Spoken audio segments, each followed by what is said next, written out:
Ir visu laiku jādomā, jāstrādā un jādomā par rītdienu. Nevar padoties.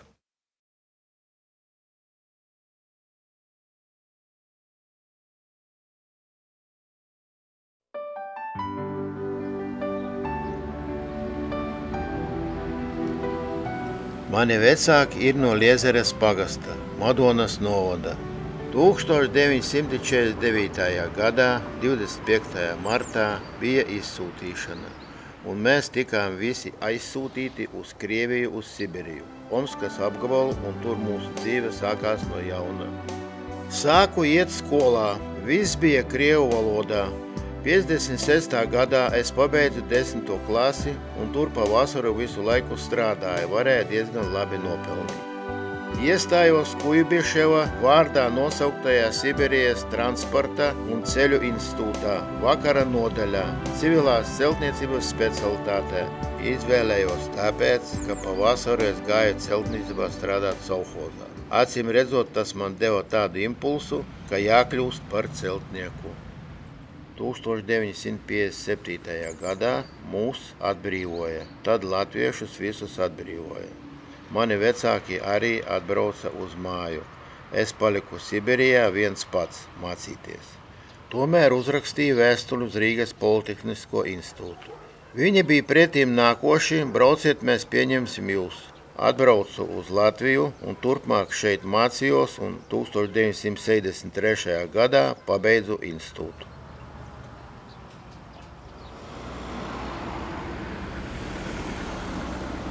Tajā laikā Jēkabpilī ļoti daudz būvēja un būvēja ražošanas objektus. Tad 1966. gadā man ielika par vecāko darba vadītāju, un mēs būvējam Šķembu ieguves karjeru. Tur es nostrādāju līdz 1971. gadam kā vecākais darba vadītājs.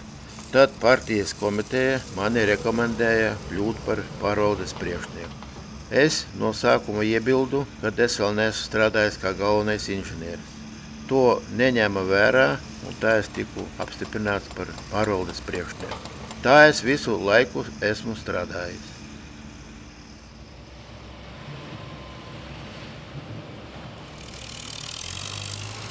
1991. gadā bija lielas pārmaiņas. Ļoti daudzi aizgāja no mums prom. Tāpēc, ka radās haoss. Daudz, kas tika aizslēgts, te nebija ko ražot. Tad pēc pāris gadiem mēs atjaunojāmies. Tad daudzi strādnieki atnāca atpakaļ, ļoti daudz, kas strādāja pie mums agrāk, arī tagad strādā. 1993. gadā 18. maijā nodibinājām SIA Jēkabpils PMK. Nākošgad būs 20 gadu jubileja, atkal būs iedzeršana. Ļoti daudz organizāciju izputēja, bet mums izdevās saglabāt. Daudz ko saglabājām, mehanismus, transportu, ēkas. Visu privatizējām, izdevās, bet diezgan grūti tas viss gāja. Paldies Dievam, izturējām. Vislabākais dombiedris ir mans dēls. Arnis palīdzēja daudz. Viņš ir vecākais darba vadītājs. Es uzskatu, ka tagad viņš ir daudz ko sasniedzis. Konstrukcijās viņš ir spēcīgs. Arnim piemīt gan zināšanas, gan intuīcija, kā rīkoties savā jomā. Iepazinos 1961. gadā 8. marta svinību pasākumā. Tur bija arī Valijas kundze, nākošā sieva. Un mēs iepazināmies un tā draudzējāmies, kamēr 1962. gadā nolēmām būt kopā. Nolēmām tā, ja Valijas vecāki dzīvoja Jersikā, mani vecāki dzīvoja Liezerē, izvēlēties viduspunktu. Tāpēc ieradāmies Jēkabpilī. Pakāpeniski šeit iedzīvojāmies. Viņa strādāja restorānā, pēc tam vadīja dzelzbetona konstrukciju rūpnīcas ēdnīcu. Šobrīd viņa ir pensijā, nestrādā, kopja piemājas saimniecību.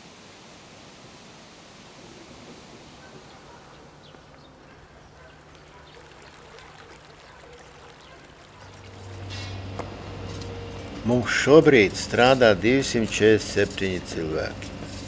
Ļoti daudz atnāk pie mums strādāt. Nāk cilvēki pastāvīgi. Es no savas prakses varu pateikt. Ja nāk te iestāties darbā, es prasu, ko tu esi mācījies, ko tu esi darījis. Un ja cilvēkam ir jau 25 gadi un viņam nav specialitātes, tad ir lielas šaubas, ka viņš būs kādreiz nopietnis strādnieks. Jāmīl savs darbs, tas ir pats galvenais. Cilvēki ir jāizprot. Var būt liels priekšnieks un speciālists, bet pirmkārt ir jābūt cilvēkam. Tad var sarunāt ar cilvēkiem, var strādāt, bet ja necienīsi cilvēkus, tad švakies. Jāievēro viena lieta. Nekad nevajag solīt cilvēkiem to, ko tu nevari izdarīt. Vienīgā garantija ir, ja labi strādāsi, var labi nopelnīt. Vienīgais, ko varu pateikt, ir jāstrādā, un tas ir viss.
Tagad ļoti daudz visādu tehnoloģisku jaunumu, jauni materiāli. Ir jāzina. Lasot, tu zini, kā tur tā nauda apgrozās, kas un kā viss. Ja neko nedarīsi, tas nozīmē atpalikt no dzīves. Piemēram, ja ieraugi kādai dāmai skaistu kleitu, vajag nopirkt. Uzzināt, saprast, tā arī mums celtniecībā nedrīkst atpalikt.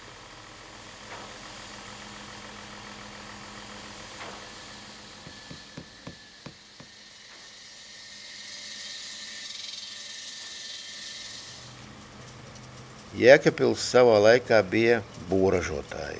Tagad tā vairs nav. Es domāju, ka varbūt vēl atzims. Kaut kāda ražošana būs. Mūsu pilsēta ir kaut kur ģeogrāfiski pa vidu mūsu republikā. Man šķiet, attīstība būs ar laiku.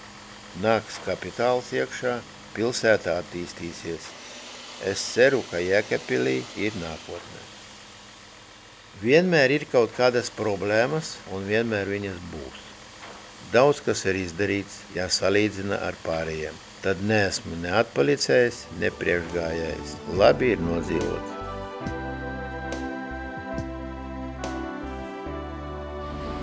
Ну, что в жизни создает удовлетворение? Ну, хобби у меня работа. У меня кроме работы никаких занятий нет. Удовлетворение создает это хорошие семейные отношения и успехи в работе.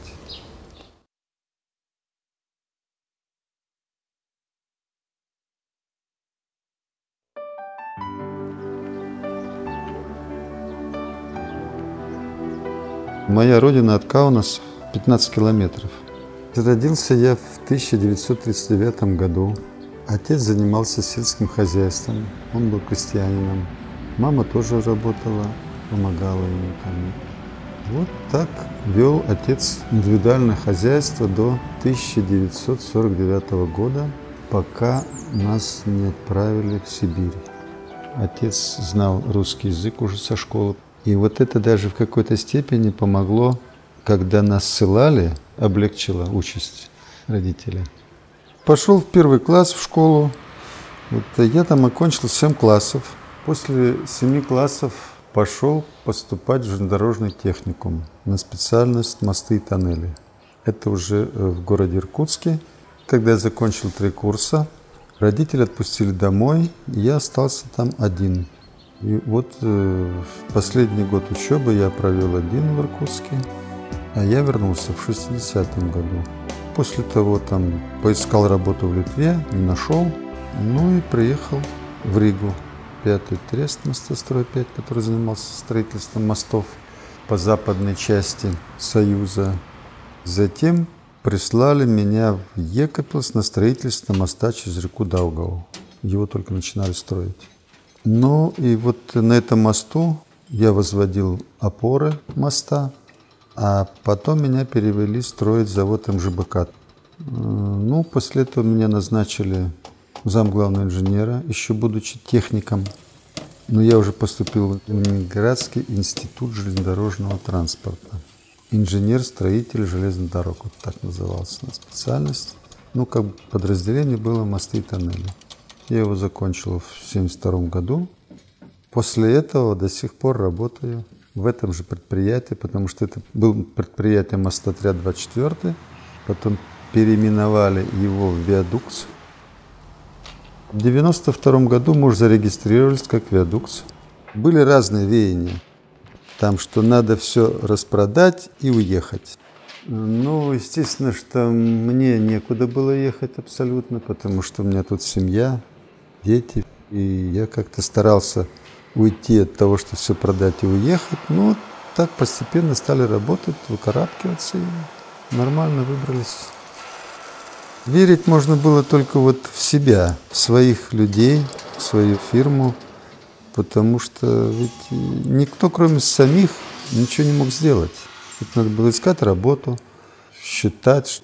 Участвовали в конкурсах, что-то выигрывали, что-то проигрывали. Но у нас была неплохая реклама, потому что так нас все тут в Прибалтике знали, как мостовиков.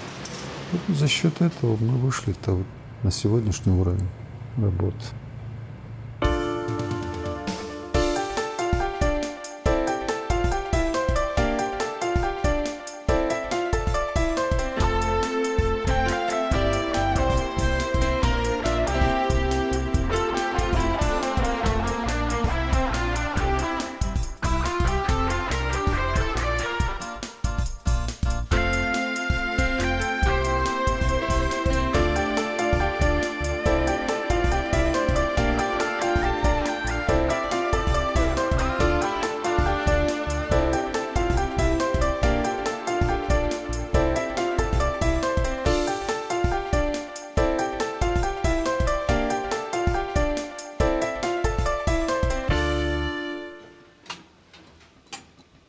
Трудности не сейчас есть, но они разные.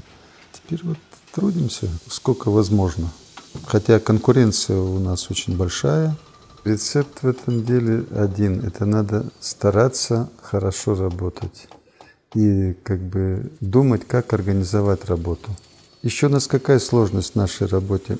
По нашей специальности не готовят латвийских специалистов.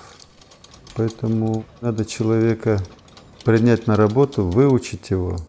Мы даже у себя там, раза 2 в год организуем такие внутренние курсы, когда вот те специалисты, которые знают свою хорошую специальность, они вот молодежи рассказывают, объясняют и даже дают какие-то задания для того, чтобы он повышал свою квалификацию в плане нашей специальности.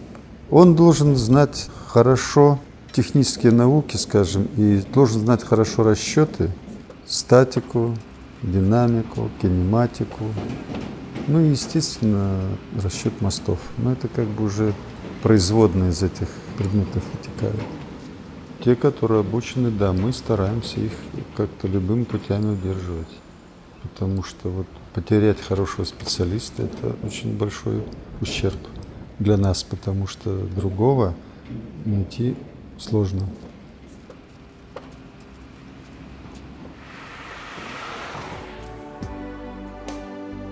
Дети все здесь живут, работают. Сын поступил сразу на ту же специальность, что и у меня. Он поехал в тот же институт учиться. Инара тоже закончила строительную специальность. Она инженер-нормировщик в Политехническом институте. Потом она работала в ПМК Екапельском. После этого пришла к нам в бухгалтерию. Супруга у меня работала продавцом в магазине. Она погибла в 1985 году. в автокатастрофе. Теперь у всех, у детей свои семьи, 3 внука, 2 внучки, 1 внук. Нормальные отношения у всех, я думаю, так. Я к детям отношусь так осторожно и внимательно, и они ко мне также относятся, поэтому вот в этом плане у нас никаких проблем нет. У меня есть такая мечта, как бы при жизни, чтобы мои внуки выучились. Tā kā var teikt, ka tāds kā pilsētas patriots no pirmās dienas, un man ļoti gribējās, lai es būtu arī ne tikai pie tiešā darba, bet gribēju arī būt pie pilsētas izpildu varas. Jo es zināju viss, praktiski, kas jādara no nulles.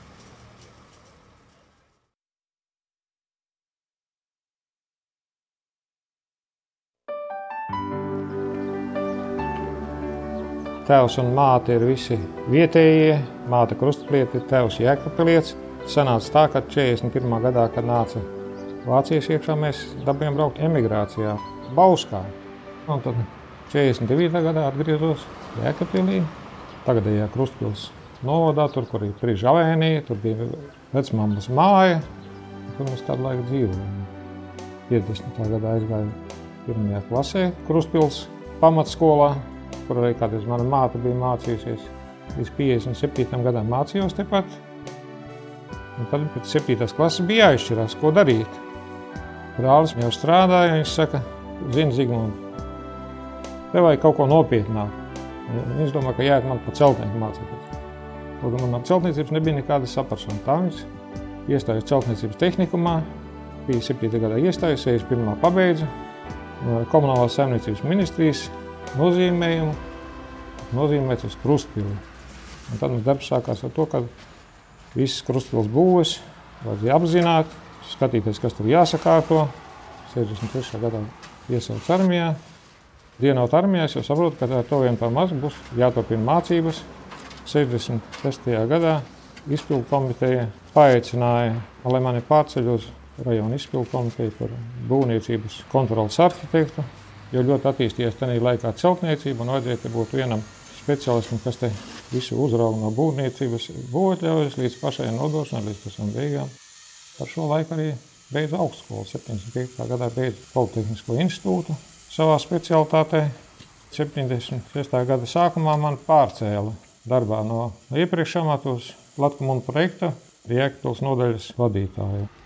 Šī laikā jau no 75. gada bija arī pilsētas deputāts, aktīvi piedalījās visā pašvaldības dzīvē, kad izveidojās mūsu brīvā valsts. Vajadzēja veidot jaunās pašvaldības, arī tad piedalījos, biju izpildu komitejas loceklis, un padomi bija atsevišķi.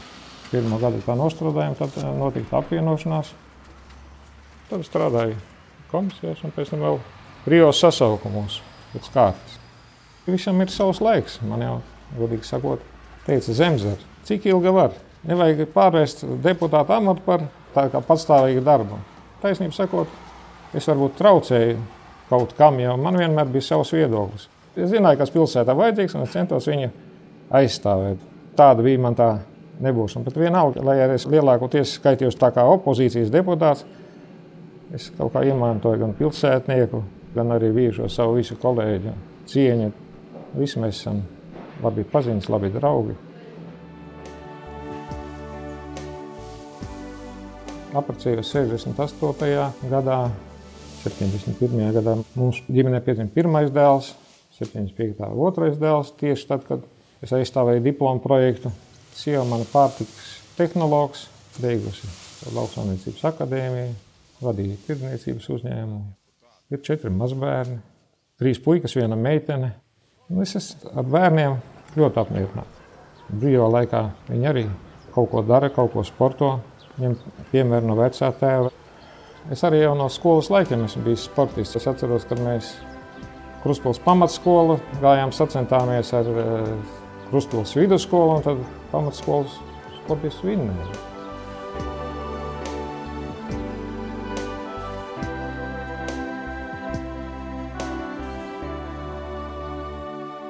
Šodien jau manā vecumā skriešana nenodarbos. Es kaut bijis aiziet pasēdēt kaut kur meža malā vai kādā turnī. No 72. gada es esmu mednieks. Es teiksim, cukurfabrikas medību kolektīvā. No Jēkabpils cukurfabrikas ir vienīgais, kas ir palicis pāri, tas nosaukums. Nevar teikt, ka mēs ļoti aizraujamies, bet savu brīvo laiku veltam gan zvēru piebarošanai, gan meža kopšanai. Kaut kas jau kādreiz arī savam labumam, kad mazi radziņi tiek piesaista tas, ka tu esi kopā ar dabu un tu kaut kā atslēdzies no visu pārējā, un tev ir tomēr tur mežā no katra troksnīša tāds stresnums. Kas tur nāks? Kas tur aiz tām eglītēm?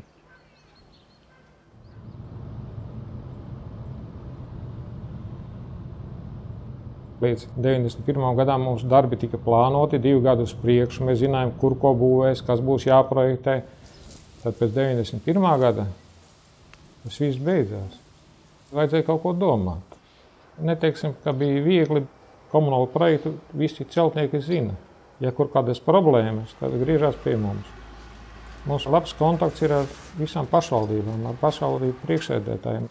Personīgas pazīšanas, personīgas tādas attiecības. Mēs jau zinām, ja kaut kas ir, vienmēr mums pazina, vai jūs to variet vai nevariet. Viņi zina. Mums ir labi tas, ka Jēkabpils nodaļa ir kompleksā projektēšanas nodaļa, un ka te ir visi speciālisti.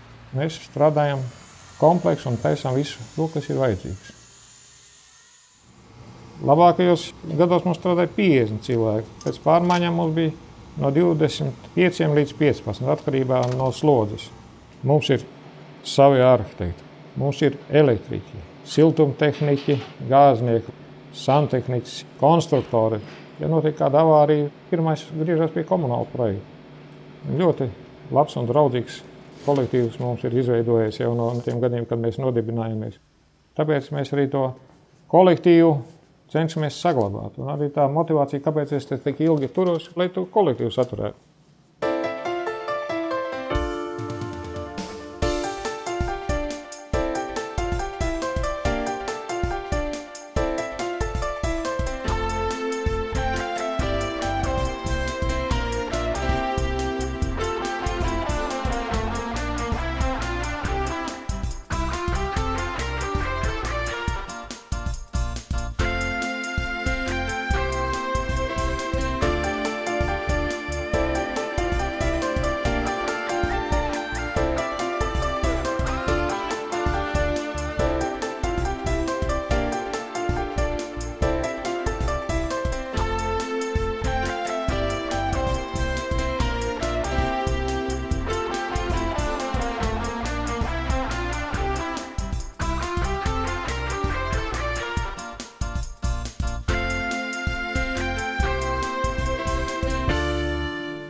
Komunāla projekts ir jāsaglabā.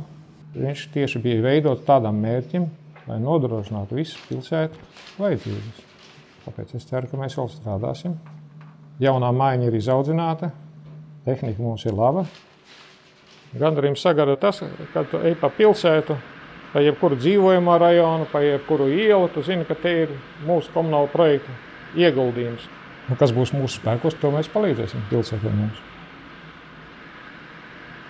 В Jēkabpils я приехал в 1960 году на строительство моста через реку Даугаву. Строился этот мост 3 года.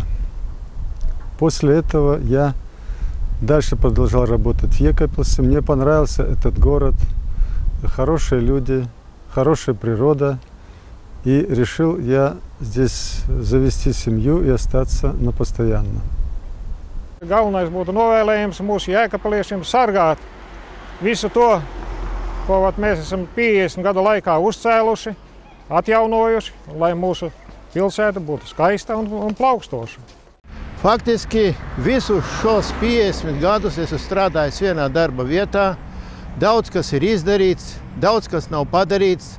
To, ko neesmu padarīts, es domāju, ka padarīs mana jaunā paudze, kas strādā ar maniem kopā, vai ne, jā. Un jēkabpiliešiem novēlu, lai viņi kop savu pilsētu, lai attīsta darba vietas, lai aug un aug.